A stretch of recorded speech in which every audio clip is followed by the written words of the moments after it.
Thank you all. Thank you for coming to this. First of all, I know it's a summer day, a lot of things that you could be doing, and I really appreciate you coming out. I did want to say first thank you to the Farragut Museum, and I especially wanted to thank Christy. She's been very kind. If you don't know Christy, she's one of those people that just does a lot of things for a lot of people and does things behind the scenes. Is just a very kind lady, and I just was very thankful for the opportunity. Yeah, for sure. She's very gracious, and I'm very honored to even be here to speak today.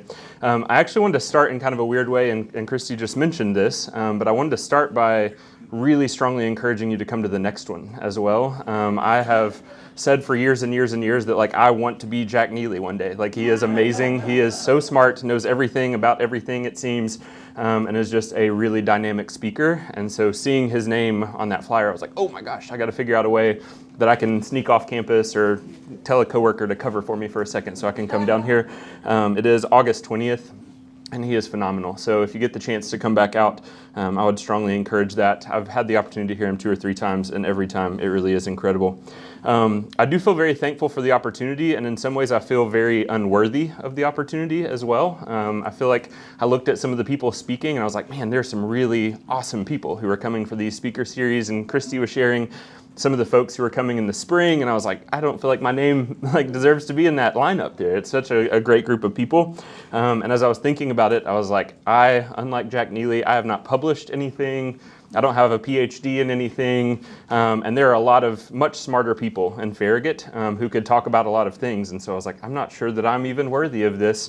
And at one point I had the thought cross my mind, and I kind of, I guess, undermined myself a little bit, but I was like, I'm just a history teacher. That's so kind that she asked me, but why did she ask me?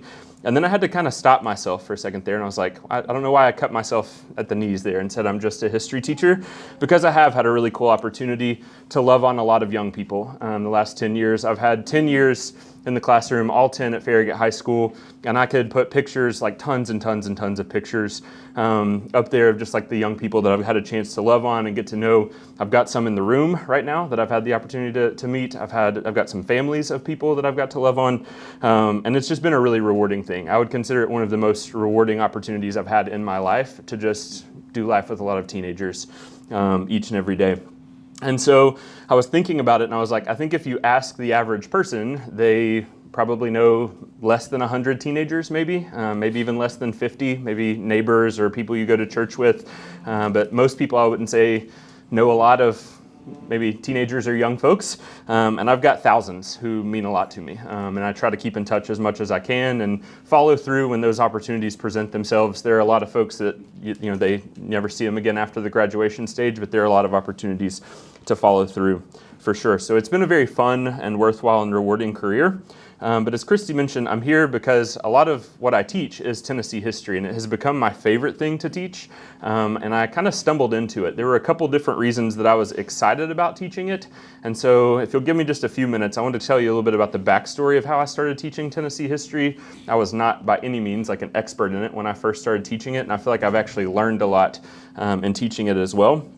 And one of the first motivations, please pardon the grainy photos here a little bit. These are from a long, long time ago in a year called 2018, and our cameras have come a long way in just a short period of time there. But I had the opportunity in 2018 to teach an Intro to Law elective, and I have taught U.S. history the most at the high school. I've had dozens of sections of U.S. history in the past 10 years. And so that's what I am most familiar with. But that one year, our curriculum principal pulled me aside. I was working with our school's mock trial team at the time, and our curriculum principal pulled me aside and essentially said, we have an opportunity for this, but she said, I want you to know on the front end, it will be a one-time thing. You'll never have it again. The program was growing, and they were actually trying to hire someone to teach pre-law along with criminal justice. And so she told me up front, she was like, I just want you to know, if you say yes to this, you probably won't have it again. We're hiring someone for that program because there is so much interest. And so she was like, think it over, let me know, and we'll go from there.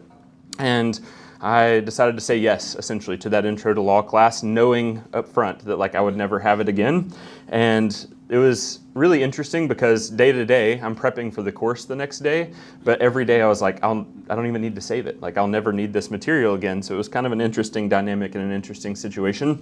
But it was one of the most fun classes I've taught, if I'm being really honest with you, because in U.S. history it is very fast paced. It's everything that has happened since Civil War and Reconstruction to today. And you got about 50, maybe 60 lessons to cover all of that. So like it feels like we're like racing through the Dust Bowl and World War II and First Man on the Moon and all sorts of topics, and it's like time is of the essence. We've got a lot to cover. And in Intro to Law, we got to kind of take a step back and have some fun with it. And so the pictures that I put up there, we took probably 8 or 10 different days to just do some like classroom debates and discussions and things. And we had some mock trials, and we had some opportunities to look at like, what does it even mean to have a career in law, and to like, what does a lawyer do when they get to work every day, right? Like we really had a lot of fun just picking it apart, and we had a really great like class dynamic. So I remember at the end of that class thinking, if I ever get the chance to teach an elective again, I really want to, because it was so much fun. And I was kind of bummed, if I'm being honest, that I only got to teach it the one time. And so when Tennessee history came about as an option in 2019, I was like, I am all in. Like, I really, really want to teach that, and was thankful I got the opportunity to do so. My other motivation, honestly, kind of stems from thinking about myself as a teenager. I would like to think that I tried hard in school and that like I cared and those sorts of things, but I was very oblivious to the things around me. And I grew up in Greenville, Tennessee, just an hour east of here. And Greenville honestly has a lot of history. And one of the things I was thinking about is right across the street from my high school is essentially a replica of a Capitol building for what was going to become the 14th state had it been successful, with the state of Franklin.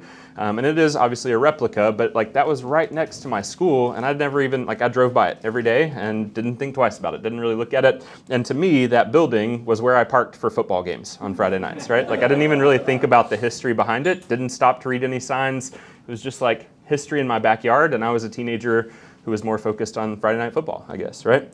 And that was not the only example of that. If you just go down the street a little further, there's a statue of Andrew Johnson, and it feels like growing up in Greenville, everything has an Andrew Johnson name on it. My first bank account was at Andrew Johnson Bank. I learned to play golf at Andrew Johnson Golf Course. I played rec league basketball at Andrew Johnson Gym, and I took that for granted because I was like, I guess every town, like every kid grows up with a president from their hometown, right? And I never stopped to think that mathematically can't work, right? And so as a small child and as a teenager, I didn't even think about, like, there's a president from my hometown. Like, this is nuts. This is crazy, right? And it doesn't stop there and also Andrew Johnson buried, like, just right around the corner from where my aunt and uncle lived on Monument Hill, and I drove by that all the time, right? And so I also thought about summer days like this when I was about 30 years ago. My Papa Eddie, just a really, really great man, and he was quick to say, like, let's go to the pool tomorrow, right? And like he would pick me up in his red truck and take me out to Davy Crockett Birthplace State Park, and I would go to the pool there like all the time on summer days. And to me, if you asked me as a small child, who is Davy Crockett, I would say he's the guy with the pool, right? Like he is the guy that has like all the fun stuff that you can do. Now I will say it's kind of sad. I don't know if y'all have seen in the news, but last year when Helene came through, that Davy Crockett Birthplace State Park was really affected big time by all that. So they're having a lot of conversations about how to continue forward with it. But to me, I grew up hearing the name Davy Crockett, but just didn't even connect the dots on the history behind it, right?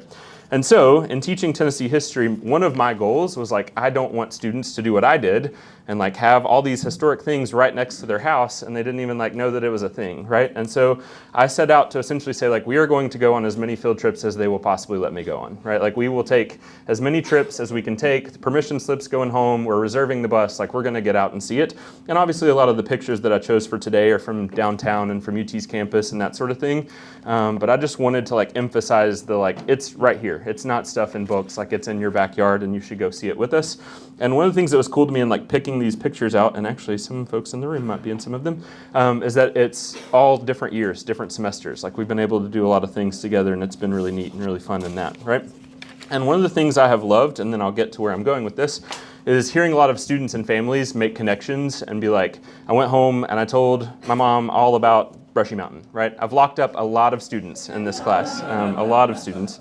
And so people share with me that like their student came home and they were really excited about it. Now the family's going as well. They're headed to Brushy Mountain or they're headed up into the Sun Sphere or whatever it may be. So it's been a really rewarding class to teach. I did think of a couple specific situations that made me laugh. I had one student, you can see his name's Dallas here. I screenshotted this from a few years ago, and some of you may know Dallas, but Dallas sent me a text on a random Saturday. He had graduated at this point, but he sent me a text on a Saturday morning and said, "Hey, Mr. Collins, I've been walking around World's Fair Park with all my friends, and I'm telling them everything. Like, I'm giving them the whole spiel. I've got, like, there's more to the," I was like, "Attaboy, like, keep going," right? Like, tell them everything you know. But it was just funny to me to, like, have students reaching out being like, "I'm following through," and, like, telling everyone else about it too. And I thought of one situation too of a student who told me he took his girlfriend out for dinner and had that kind of like that awkward moment, that awkward situation where conversation is dying and you're kind of like panicking a little bit, palms are getting a little sweaty, and he was like, "We're not really talking," like it's just kind of an awkward moment. And he told me in class one day, he was like, "I didn't know what to say, so I just started talking about like Graceland and the Hermitage and all these like Tennessee tourist attractions and stuff." And I was like, I hope I didn't hurt your chances there or anything, right? Like hopefully you don't get broken up with or anything. But it was just funny to me to hear some of the connections that they made. And so it's been a really rewarding and a fun thing to teach. And as I was thinking about what I personally wanted to talk about, I thought about going back to those standards for the first time in 2019 when the state rolled out the curriculum. I remember looking at the content and being like, I hope that these people are in the standards. And there are a lot of people who have kind of become faces of our state, right? I imagine you recognize most, if not all of these. There are people, when I was combing through the standards of like, I wonder if Elvis is in there. And he is. He's in the Tennessee History Standards. And then I was like, I wonder if Pat Summitt is in there. And she is. And like there are all these iconic names and iconic people who have not only shaped how we personally think of Tennessee, but also how other states view Tennesseans and like what our values are and those sorts of things.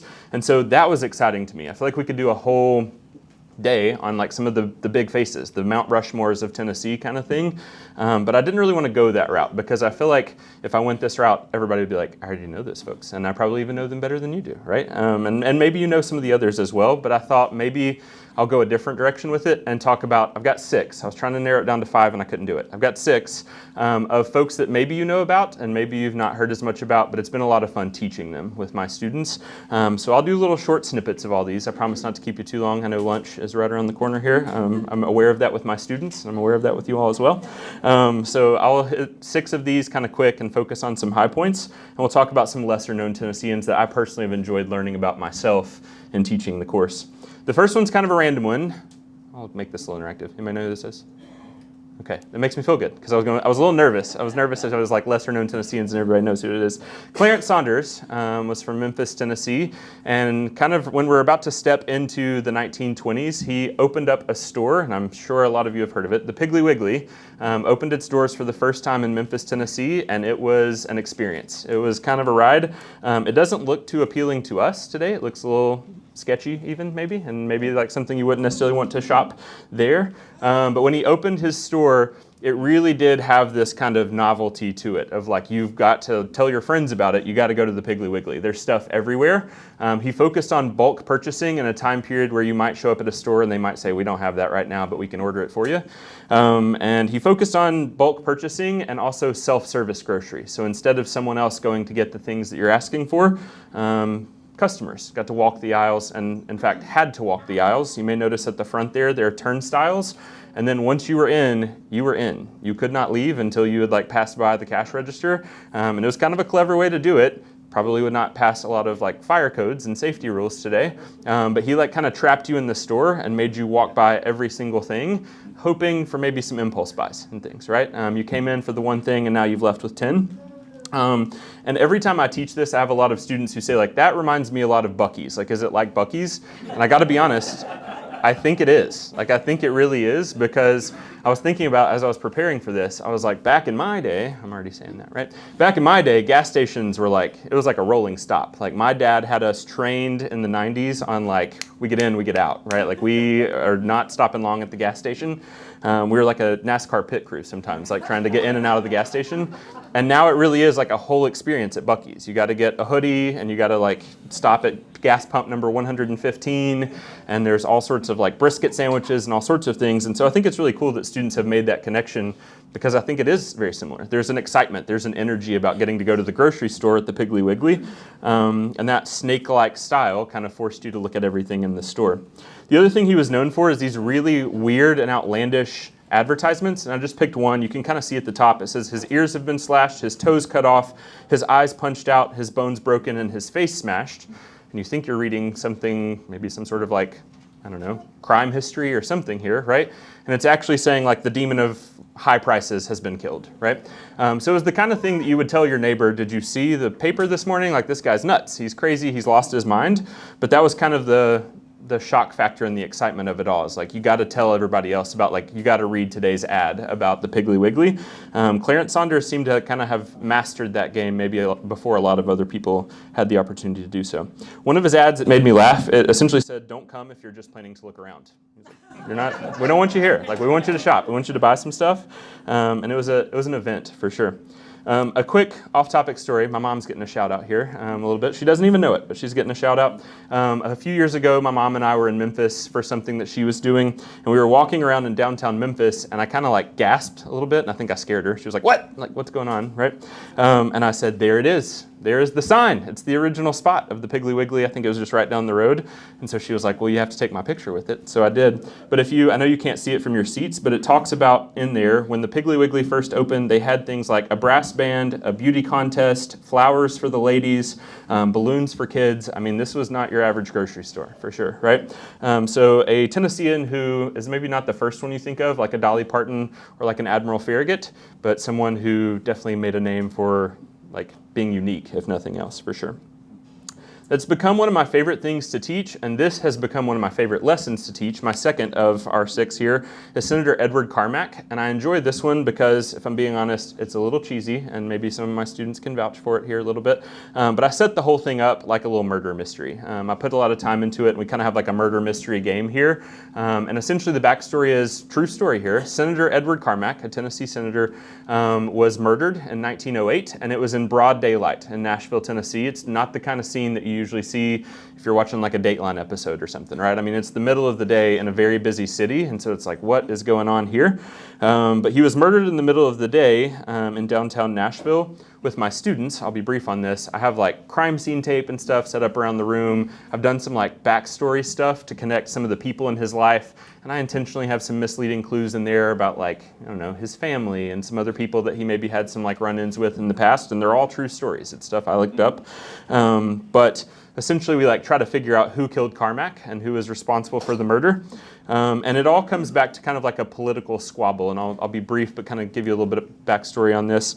When Senator Edward Carmack made the decision to run for governor in Tennessee in 1908, he did so largely on a platform anti-alcohol. And he knew going in, I'm probably not going to win the big cities like Nashville, but I might win some of the more rural areas or different voters, right? Like, there's a few places where I might have some more people on my side, but he unfortunately lost like one of his closest friends, someone that he knew really well, and it was the Coopers, the Cooper family.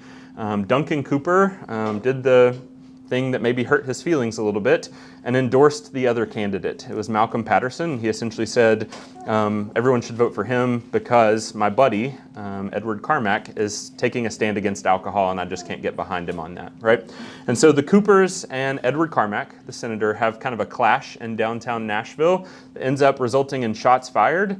And one of the things that makes our little crime scene investigation story fun here in class is that there's shots fired from both sides. And so we have a little discussion about, like, is this self-defense? Is this murder? What is it? Ultimately, here's a little clip from the Kingston Daily Freeman, but ultimately, Robin Cooper was found guilty of murdering Senator Edward Carmack, but the big thing that comes from this is some of the like widespread change in the state when it comes to enacting some of those prohibition laws before the rest of the country. Obviously, a lot of people know prohibition as being a 1920s thing, but a lot of it started in 1909 in Tennessee, right after Edward Carmack was murdered. And so there's a kind of like a wave of legislation trying to ban alcohol in a lot of different ways in a lot of different places after Senator Edward Carmack was murdered. So it's a fun lesson to teach. We do a little murder mystery kind of thing, and we have some fun with it, but it's been an interesting thing to learn about. This one also kind of comes back close to my hometown, and when you see the name Dolly, you probably have someone in mind. You might even be thinking of some songs right now, but she's not who I'm talking about. I'm talking about this Dolly. Her name is Dolly Johnson, and she's also from Greenville, where I grew up. And she was purchased essentially in a slave auction in her teenage years. There's a lot of discrepancies in records. She's our third person here. There's a lot of discrepancies in records about how old she was. Some say as young as 14, some say as old as 19 in some of those records. But what we do know is that Andrew Johnson, who went on to become president, paid approximately $500 for Dolly and then also purchased her brother. His name was Sam, and they were there in Greenville, and a lot of her day-to-day was focused on domestic work, things like washing clothes and cleaning and that sort of thing, while her brother, Sam, was kind of more focused on things like especially agriculture related and being an enslaved person there in Greenville on a lot of farms and farm work and that sort of thing. But one of the things I find really interesting about it is Dolly's, like when she gained her freedom, it was in 1863, and it was just, I guess, 8 months after the Emancipation Proclamation that Abraham Lincoln had issued. And with that, Andrew Johnson had made the decision to personally free his own slaves, kind of in conjunction with what was going on and all sorts of conversations happening at the time. And so in 1863, on the 8th of August, Dolly gained her freedom and really kind of made her place in the history books by gaining that freedom. And one of the things that I find interesting today and that I've learned a lot about in teaching Tennessee history is there's lots of 8th of August celebrations all over East Tennessee, including coming up here in Knoxville. And I put the flyer there because this year, the 8th of August in Knoxville is going to, at least part of it, there's a lot of events going on, but will take place at a Smokies game. That's one of the events, kind of the headlining event. But it's celebrating and like kind of highlighting that momentous moment of some East Tennessee slaves gaining their freedom. One of the things I thought was really interesting is an 1881 newspaper talks about Dolly going on to establish her own bakery in Greenville, and it was in Andrew Johnson's old tailor shop. And then her children went on to have successful careers. Almost all of them moved to Knoxville here. So a really just interesting and heartwarming story, for sure, of Dolly gaining her freedom and then kind of what happened next for her and her family. All right, my fourth one, I have to confess, is not a lesser known figure at all. As I was thinking about it, I was like, maybe this is the one of my six that I should scrap because everybody knows General Neyland, right? It's like, surely that's not a lesser known. That's a name that is maybe the most recognized in all of Knoxville. But one of the things that I have really enjoyed is that I learned a lot about General Neyland, in part, I have to give credit where credit's due, from Jack Neely, who's speaking next month. I had a chance to go listen to him speak about General Neyland and learned a ton of things. And so I wanted to include him because I love Tennessee football, and hopefully we have a good year coming up. But also just, I didn't even know, if I'm being honest, please don't throw tomatoes at me here. I didn't even know what decade he coached in. Like I wasn't even 100% sure of all that before I started teaching Tennessee history. I told you, I was just like a young kid from Greenville that was kind of oblivious to everything around me. And so one of the things I wanted to talk about is he was very much a military guy first and foremost, not only in his coaching and a time period today where NIL and multi-million-dollar contracts are kind of dominating the conversation here. He made it pretty clear that like my military engagements come first, right? And there were even some seasons where he had to leave and not coach in the middle of a season, right? And it feels weird to even think about that today, as like passionate as people are about college sports. But he was a military guy first and foremost in especially the way he conducted his practices and things, right? It looked and felt a little bit like military and military training. I had no idea the backstory with all the stadiums and stuff, right? I have just grown up with Neyland Stadium and didn't realize that in the early 1920s, a stadium with 3,000 people was considered a crazy idea. They're like, you have lost your mind. We will never find 3,000 people in Tennessee who want to show up for a football game. That's nuts, right? And while General Neyland was there, those numbers just kept growing and growing and growing to the point where 3,000 was nothing. Like that was not a thing at all. And by the time we get to like the 1950s, we're talking 10 times the size of the crowds in the early 20s and things, or even more than that, right? I didn't know things like he only lost one game in his first 4 years. Those are like crazy numbers. Now, I will say there's some ties in there, so it's a little bit of a misleading stat. But only lost one game in his first 4 years. And in the 1939 season, you may have heard, didn't give up a single point in the whole season. Like that feels like it's a stat that, first of all, will never be broken. You can't break it, right? Like that is a record that's pretty remarkable, but they were so defensive-minded and so defensive-focused that they gave up no points. Today, I had heard this before, but I knew there were 6 national championships technically, and those have looked different in playoff structures and those sorts of things, but 6 national championships associated with the University of Tennessee, and he's got 4 of them, right? And so he was someone that brought a lot of energy and excitement at a time that the city of Knoxville desperately needed and wanted it. We're talking about Great Depression years and World War II years and a lot of heavy things going on and a lot of people wondering how are we going to get by and make ends meet and put food on the table. And then Tennessee football was kind of that like energy and excitement that it still is for so many of us today. So I find him to be like a really fascinating figure. One of the stories that I thought was really funny, and then I'll move on to our fifth one here, is that he actually encouraged fans, do not shout at or boo the referees. Like that's just not very classy. We got to keep it classy and we don't want to like be disrespectful or anything like that. I'm thinking of a specific instance a few years ago where we had all sorts of stuff coming onto the field. He probably wouldn't have liked that too much, but he definitely wanted both the players and the fans to conduct themselves in a certain sort of way, and had a lot of ideas about like the best way to play football. One of those things, and I'll move on, was that he hated the idea of like some people play offense, some people play defense in kind of a platoon style. He was like, we just want our best players on the field the whole time. There's no reason for you to come out. Why do you need to come out, right? And so when a lot of people were moving to that, and that's still very much a thing today, he was just one of the best guys on the field all the time, no excuses kind of thing. My fifth person is Cornelia Fort. We are a state very much known for our military service, for sure. Our state nickname comes from that. We could go through the wars and talk about the thousands and thousands and thousands of people who have made the decision to go serve the country. I will say I had the unique opportunity to have Dr. Chris Magra come speak to my Tennessee history class a couple years ago. He's a UT professor who is phenomenal and was hands down my favorite professor when I was in college. I used to like sit with my head in my hands kind of thing while he would talk, and was sad when class was over. But he now leads the center, I'm actually blanking on the name of it, but it's for like essentially military history in our state. And so he got to come share a few different things with my students in that. But one story that I find really interesting is Cornelia Fort, and you may or may not be familiar with her as well. She was actually conducting flying lessons. She had gained her pilot's license in 1940. She was 21 years old and was not necessarily the common thing for a young woman to do in 1940. But she was giving flying lessons in Honolulu, Hawaii on December 7th, 1941, and was in air as everything is starting to take place, right? And so a lot of her accounts ended up making the newspapers and things. And this is from a San Francisco newspaper a few months later. They were trying to tell the story and tell about like the shocking situation about what happened and what did you see and how were you feeling. And she talks in this about how like the guy who was flying with her was saying like, are we going to keep going with the lesson essentially? Like, what do we do? Like, what do we do now, right? And she kind of, as anyone would, kind of felt this sense of panic and anxiety and fear and all sorts of things, and ultimately made the decision to join the Women's Auxiliary Flying Squadron, where she and a lot of other women in a time period where we're having conversations about what are women able to do to support the country, and we talk a lot about the home front in U.S. history and in Tennessee history. A large part of their task was moving military aircraft within the country and like preparing it for war. And so she and a lot of other women stepped up in a time where it probably would have made a lot of sense if she was fearful and was saying, I just experienced something very traumatic and very scary, decided to serve the country in her own way, right? And joined the Women's Auxiliary Flying Squadron.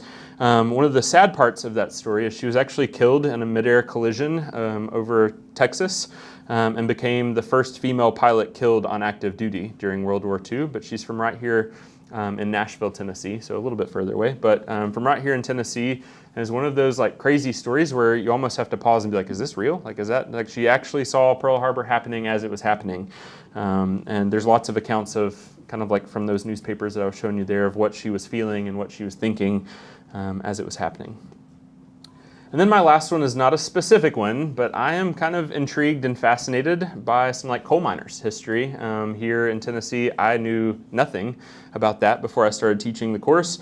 And to be honest, I just always associated coal mining with like West Virginia and Eastern Kentucky. And Dollywood made me think that we had to have a little bit of something here, right? Because there's a lot of like coal mining connections with some of the rides and things, but I was like, I really don't know what our connections are to coal mining. And as a lot of you may be familiar, at Coal Creek in Anderson County, right here next to us, we had quite a clash in the 1890s where coal miners essentially had had enough I think it's important to put it in context of the 1890s. One of the things I think they were most angry about was low wages and how we've got kind of these big gaps in wealth sometimes in the 1890s. But in a decade with conversations about wealth and power and all sorts of things, East Tennessee coal miners essentially said, like, enough is enough, and we're not doing this anymore, and we're walking off the job. And there were too many needs for coal at the time where it's like we can't go without for even a little while. So the state had to get kind of creative and come up with a solution for what are we going to do now that the coal miners have gone on strike. I will say dangerous conditions obviously also played into this. It looked like the Civil War all over again. Like we had shots fired and people angry, and it felt like Civil War Part 2 in parts of East Tennessee because of this clash between the coal miners and state militia and the prisoners that had been sent to the coal mines. There were hundreds of prisoners who were ultimately freed in the Coal Creek Wars, but ultimately what really kind of came out of it that I find so fascinating is that the state got creative with it in some ways and said, we will abolish the prison labor program in the state of Tennessee, but there was a loophole, and that essentially was that if you had prisoners somewhere else, and I'm kind of paraphrasing this a little bit, but if you had prisoners somewhere else, we can't send them from like a Nashville to the coal mines. But if there's a prison at the coal mines, then that's kind of like the exception to the rule a little bit here. And again, I'm kind of paraphrasing that a little bit. But a prison is allowed to be at the coal mines, and the prisoners could be sent down into the coal mines, which led us to the creation of Brushy Mountain in the 1890s. And that is truly, as I mentioned earlier in the slideshow, one of my favorite places to take students. It ends up being like a lot of fun and a lot of good conversations and things, and they have some like really awesome and hilarious questions and all sorts of things. We've made some good memories there. But for the first 60 to 70 years at Brushy Mountain, you continue to see prisoners who are going down into the coal mines. And one of the things I always found kind of fascinating is they were kind of in shifts, where if I was in a certain cell, for 12 hours I'm in the cell and I maybe am sleeping for part of that time. And then when I come out of the cell to go down into the coal mines, someone who was in the coal mines is coming back up and going into my cell, right? So it's almost like doubling up who's in the cells there at the prison. But they were expected to meet a certain quota every day in terms of how much coal. And then if you didn't meet it, if you only got 90% of what you were supposed to get of your quota, then the next day it's going to be 110%, right? And it also came with a lot of crazy and outlandish punishments and things. There were all sorts of ways that prisoners were whipped, and then there were different places where they would be held in completely pitch black rooms and things if they were not cooperating very well. There were times where the prisoners would actually go on strike themselves and just try to stay in the coal mines and essentially say, if you want us, you got to come get us, right? You got to come get us out of here. But it was kind of a wild situation for sure. And I would strongly encourage you, if you've never been to Brushy Mountain, make that trip. It's a lot of fun. There's a lot of really interesting history, and they've done a great job both with the gift shop and the restaurants and things there, but then also all the museums and things that you can walk through. It's one of my favorite places to take students for sure. So as I was thinking about it, I gave you 6 there, and I was thinking about what is my goal here. I think I'm coming back to that story that I told you about that student who took his sweetheart out for dinner one night, awkward silence, palms are getting sweaty, don't know what to say, it's just weird. And so he just started talking about Graceland. And I'm hopeful that maybe tonight, if you go to dinner with your sweetheart, you're sitting there, it's just kind of an awkward silence, don't really have anything to say, have you heard of Clarence Saunders and the Piggly Wiggly? Or maybe Cornelia Fort? That's really kind of ultimately what I want to get out of it for my students, is just a love of history and some of the things that we talk about. And hopefully there was something in there that was kind of interesting for you. I do want to say one more time, I really hope you'll continue to come back because she and the whole museum have a lot of really great folks lined up for future events. And so the next one's August 20th. It's going to be fantastic. But I really do appreciate you coming out today. It's been a lot of fun for me, and I hope that you've gained something and also had fun with it as well. Did you want to open it up for a second? Yeah, for sure. I'm okay with it. I'm great. I may not have the answers to all the questions, but yeah, I'm open to it. I did get Yes. to go to Brushy Mountain. Yeah. And it's incredible. Yeah. And if anyone ever has an opportunity to go, you need to do it. It's sad too. Yeah, for But sure. some of the people that were actually prisoners there are now conducting the tour. Yes, yeah. Yep. And there's some favorites. There's some great ones that have some great stories and stuff. So some of my students are like, well, we have so-and-so, like certain people leading our tours. So they have a really great staff, for sure. Yes, for sure. What is your favorite story for something that happened within this area? I love that. I have honestly learned a lot about, I don't know if everyone could hear the question, he said something from within this area in particular. I've honestly enjoyed, I've been able to work with Farragut athletics a little bit, and if you don't know Donald Dodgen, he is an icon of Farragut. He's a great man and has done a lot for Farragut High School, and then Eddie Courtney as well, and I've loved hearing some of their stories of things that have been found, not necessarily recently, but like things that have been found as close as Farragut's campus and stuff that go back now 160 years, and it really is kind of remarkable and fun to talk to students. We have a lesson where we'll go up into the bleachers and kind of envision what would it have been like, smelled like, what would you have heard, like those sorts of things. We try to put students in that, like kind of in the area as much as possible, you know what I mean, to kind of like look out and think, you know, Kroger's over here now, but what was that like in the 1860s? So I think that's my favorite part, honestly, is just kind of like almost like re-envisioning with students what it would have been like here in the area. Yeah, for sure. Anyone else? Yes. If you haven't seen the water wheel down on Virtue, I would recommend it. And the idea that it's before the Civil War is really, Yeah. Every time we walk past it, we go down there, it's not far from the house, we walk by it, and it's just, Yeah, that's a long time ago. for sure. And just to show you how things have changed, the reason that General Nealon was hired at Tennessee was because they were sick and tired of Vanderbilt kicking their butt. Right. Yeah. Exactly. Yeah. It is wild to think like that has flipped there big time. Vanderbilt was kind of top dog at the time there. Yes. So I was down at Virtue and I found the placard saying that that's where Burnside's people came to try to hold Longstreet back from coming in, following them into Nashville. Is Farragut or Eastern Tennessee kind of tired or ashamed of the Civil War or something? Because it's hard to find stuff on, the Battle of Kansas Station. Where were the troops? What was the movement? How long, Yeah. Where is it? Yeah. I will say, got to give like a plug. Yeah, I was going to say, I got to give a plug for the museum, honestly. They were showing me before I got to speak, like if you have a few minutes before lunch, I would strongly encourage you and maybe even bring some folks another time too.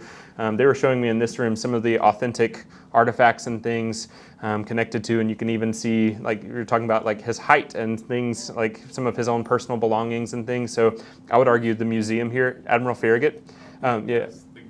Oh, I'm with you. Yeah, I'm with you. In the Battle of Campbell Station that was fought right here, there's an exhibit in the back in this third gallery of artifacts, like Mr. Collins said, that they They found. show troop movements and troop movements and things that they found. There's all houses here, but I imagine, were they in the woods? Were they fighting around Turkey Creek? Yeah. The geometry of the land there? There's a map back there, and, Okay. with Yeah. the Civil War Trail. And, Yeah, there's some really good stuff. I really would encourage you to walk around. Like I've learned a lot both about Farragut himself and the battles and things. And it is obviously a very different landscape for sure at the time too. We talked a lot about that. And Somebody over there. I'm There's a sorry. Yes. history teacher that wrote a book about the Battle of Campbell Station and actually explains where some of the locations are. And you're right on the Battle of Campbell Station right here. Yeah. But I think they have it for sale back here, but Gerald Augustus, he was a high school Oh. history teacher also. Yeah. Yeah. Very cool. Yes. I was wondering, the female pilot? Yeah. Cornelia Fort. So what If you're interested in Hawaii? history in Tennessee, Oh, yeah. Campbell Station is available in our gift shop. I love it. And it's well worth the read. For sure. Thank you. You're welcome. So I was asking, what Mhm. brought her to Hawaii from Tennessee? Yeah, that's a great question. I'm not super fluent in how she ended up there. I know it was within like months of, like she was 21 when she gained her pilot's license, and within months she's now in other parts of the country. So that's a great question. I don't know the backstory of how she ended up there in that exact moment and why.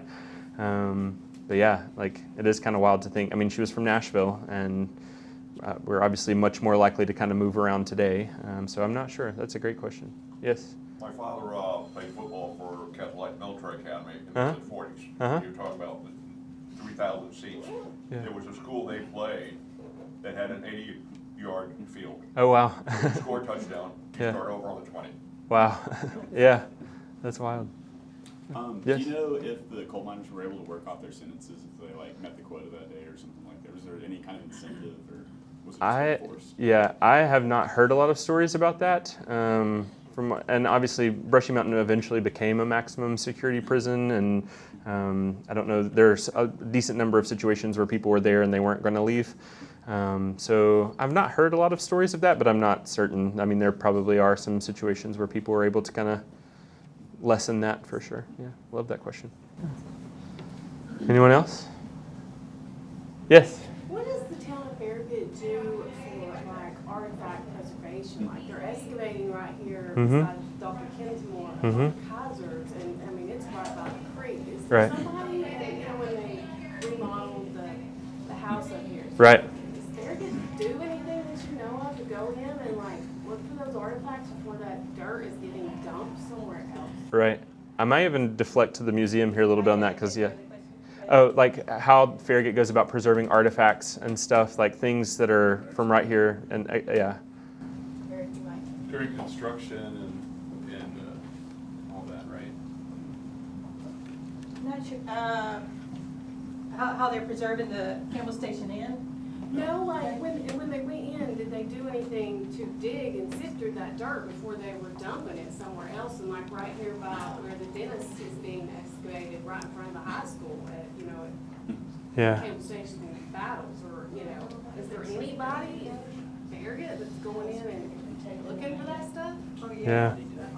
Sounds like a side gig for you in the summer. Yeah, exactly. Yeah. I mean, I've I got know it- 100 high schoolers that I'm ready to send. No, yeah. I am not certain on that myself, but I I'm, don't know yeah. either, I'm sorry. Yeah. That's something we can definitely look into for sure and ask around. Eric, isn't that right about the guy that found all of the artifacts on like Eddie Ford's property and right around the high school when they were digging it all up? They found, we have some of it in our museum. It's pretty much all built on currently, but 50 years ago, there was a person that had a metal detector, and he roamed this whole area of Farragut. A few of the relics are in the museum. He found unexploded artillery shells, bullets, belt buckles, bayonets, those kind of things. But the whole area is built over. A lot of the fighting, if anybody knows where Virtue Road and Evans Road is, there's a cemetery, there's a marker there from the Michigan, where Michigan Unit, 24th Michigan, I think, 2 Medal of Honor winners right at the Virtue Cemetery. There was fighting there. The fighting went right across this area, and if you know where the churches are, which are west on Campbell Station Road, there was artillery there, and where the high school and the middle school is, there was fighting there. And the fighting was right through this general area. They came in from Lenore City, and they came in from Eaton's Crossroad. And the Union was backing up towards Knoxville. So the fighting was pretty much all of Farragut. And it was not just one big battle. There was skirmishes all over the area. So get permission and get out there with metal detectors. Yeah. Yeah. Yeah. Yeah. Anyone else? Nobody cared those days. Yes. Question about your Tennessee history course. For sure. And the suggestion Mhm. for something like this. Do you cover the Battle of Athens and the impact it had on Estes Kefauver rise to national prominence? Not as much. We have like, honestly, not so much. Estes Kefauver is like kind of mentioned, but there's not a lot of depth in that particular. Because one of I the guess, interesting yeah. things about him, for those of you who don't know, he was chosen in '56 to be the vice presidential nominee for Adlai Stevenson. He came to national prominence because his committee exposed the mafia, the Cosa Nostra, and brought that to the attention of 95% of Americans who didn't know it existed. And because of that prominence, he would never have been a senator had it not been for the Battle of Athens in 1946, when the returning GIs from the war decided it was worth a gun battle to keep the corrupt sheriff and the boss of McMinn County from stealing another election for the 5th or 6th time in a row. But it was because he observed that battle, and all of Tennessee politics for about 40 years was dominated by Boss Crump, who was the corrupt boss running Memphis. He would steal as many votes as he had to using the poll tax to dominate Democrat nominations so every governor and every senator for about 4 or 5 decades was controlled by the corrupt boss out of Memphis. he wanted to be a senator. He couldn't be a senator because he wouldn't get along with Boss Crump. Well, after the Battle of Athens, the local people in Athens set up something called the Good Government League, and they were going to totally change the way county government was done. And their suggestions ended up being used in about 40 some odd different states over the next couple of decades. But Kefauver saw that and said, I can take this model all over the state and defeat Boss Crump with honest elections. And that's what he did, and that's how he became a senator. So if we hadn't had some people willing to shoot, we wouldn't have honest elections in Tennessee.